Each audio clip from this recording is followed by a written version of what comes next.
how to reorder posts in Buffer.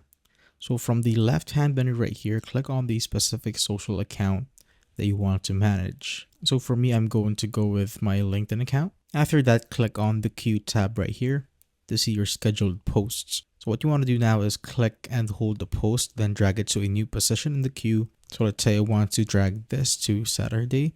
So I'm just going to go to put it right here. And as you can see, it has been added just like that. And if you want to swap it with another post, you just simply need to click and drag it and hover it to that post that you want to swap it with.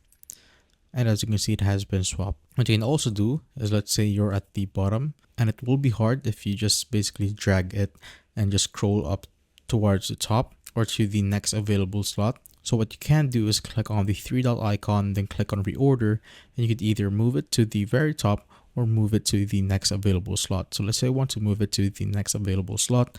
So I'm just going to click on this option. And as you can see, it has been moved just like that. Other options is by going to the calendar. So once you're here on the calendar view, just find the post that you want to manage. So let's say you want to reorder this post. So just simply click and drag it, just like what we did earlier. So as you can see, I can drag it to a different time and a different date. So let's say I want to move it to Saturday 4 p.m. just like that, and this will pop up. So it will say you're moving this post from a queue slot at December 11 and the time right there to a custom time, which will just basically say the time you're moving it into. So if you're sure that you want to move it, just simply click on move to custom time. And as you can see, it has been moved automatically just like that. And that is how you basically reorder posts in Buffer.